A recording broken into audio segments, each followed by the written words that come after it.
Yes, habari ndugu mtazamaji, mfuatiliaji wa channel yetu ya Facts za Mr. Pimbi, popote pale ulipo, pasi na shaka mambo yako sawa bin sawia na mambo yako yanakwenda bol kabisa. Leo bana, mji umebadilika, ama kwa kifupi tunaweza tukasema mji umechafuka, na mji umechafuka mara baada ya aliye trendi sana na magari yake bwana Chief Godlove ameweza kututia aibu wale ambao tulikuwa tunazungumza ama kuongea kwamba haya magari sio ya kwake, haya magari kalikwenda kakarudi, wenye magari au mwenye magari amechukua magari yake. Maneno yalikuwa yanazungumzwa mengi kwenye mitandao ya kijamii, kila mtu alikuwa anazungumza vyake.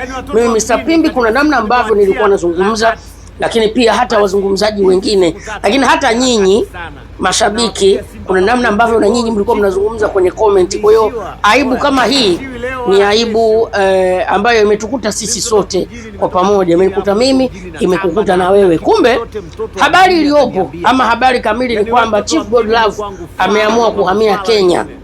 Imethibitika na imethibitishwa kwamba maisha ya Chief Godlove yatahamia Kenya. Lakini kabla hujaenda mbali, lipo jambo ambalo nitakwambia mimi na wewe hatujaibika. Kuna siri nzito hapa inaendelea ya Chief Godlove, nzito, pamoja na kwamba magari yamefanikiwa kuhama, lakini lipo jambo ambalo nitateta na wewe vizuri tu na utanielewa, na utaelewa kwa nini hata tulichokuwa tunakikadiria sio uongo. Ni kwamba usichokijua ni kwanza usichokifahamu ni kwamba ni kweli Chief Godlove haya magari yamehama, yamepelekwa huko Kenya alipokuwepo, lakini bado kuna changamoto ya haya magari, na nitakwambia hii changamoto inatoka wapi, na inawezekana Chief Godlove amesolve hii issue haraka ili mambo yaende sawa na asije kuaibika. Mimi nitakupanga ili uelewe nini ambacho kinaendelea.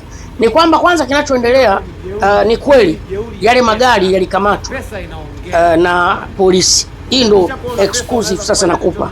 Zile gari zilikamatwa na polisi, zikapelekwa polisi, na lengo la kupeleka polisi, walishamuita polisi Chief Godlove mara kadhaa kumhitaji polisi kwa ajili ya maelezo, aende akaeleze ama akanyoshe maelezo hizo fedha yeye anazitoa wapi na huo utajiri anautoa wapi. Baada ya Chief Godlove kukwepa kuitikia wito wa polisi, kilichotokea sasa ni kwamba wale polisi waliamua sasa kwenda kuchukua magari, muda huo yeye akiwa hayupo kwake, na lengo la kuchukua magari ni kumuita yeye aweze kuja, lakini akakimbia akaenda Uganda.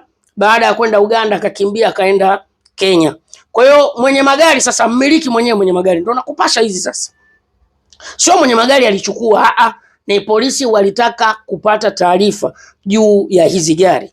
Kwa hiyo sasa kilichotokea, mmiliki wa magari sasa alivyosikia gari zake zimekamatwa, ndio akaenda pale kituoni polisi akaelezea, tunamweka kwenye mabano, nadhani unamjua yeye, ndo akaelezea sasa kwamba mmiliki wa haya magari ni yeye na sio Chief Godlove kama wao wanavyodhani.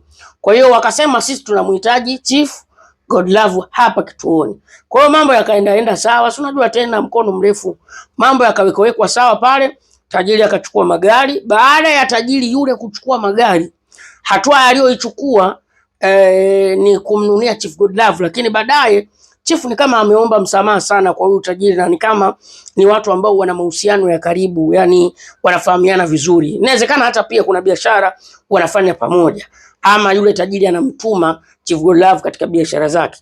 Sasa baada ya msamaha wa muda mrefu, ikabidi yule tajiri amfichie aibu sasa Chief Godlove, na namna ya kumfichia aibu ni kutuma zile gari ziende Kenya.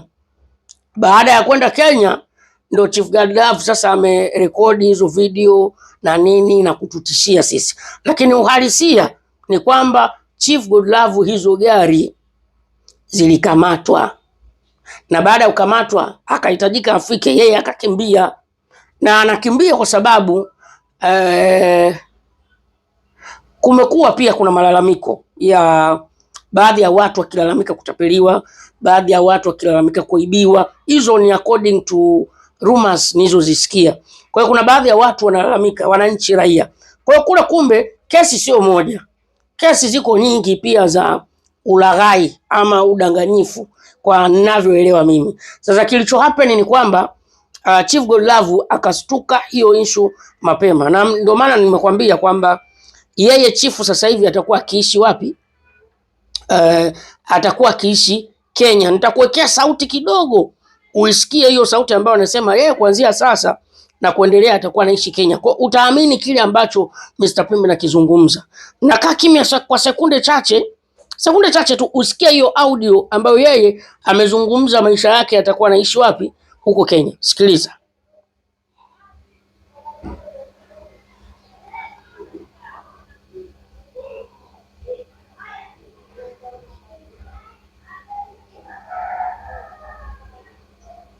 I hope umesikia. Umesikiliza kile ambacho ameujiwa. Kwa ninachokisema kina ukweli ndani yake. Ni kwamba Chief Godlove ana changamoto hapa Tanzania. Na hiyo changamoto ndio imemfanya akimbie aende Kenya. Na huo ndio uhalisia. Yaani mimi sijagi kupapasa. Kuaibika tumeaibika kwa sababu yeye amefanikiwa lile lengo lake. Yaani lengo la kutokuaibika kwamba magari yasionekane sio ya kwake.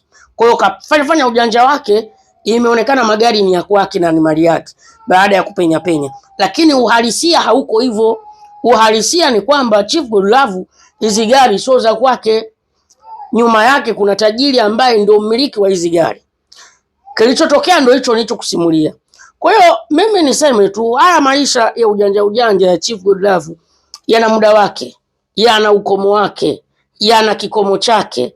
Kuna muda utafika haya mambo yatakwama. Chief Godlove hatakuwa na uwezo tena wa kudanganya. Mwisho wa siku watu watamnasa kwenye mtego mbovu. Sasa wewe hapo ulipo, huenda ukawa na maoni yako, huenda ukawa na busara zako. Niambie kwa fakti zako, kwa maoni yako, wewe mtazamo wako ni upi juu ya hili sakata la magari ya Chief Godlove? Mimi nikutakia siku njema.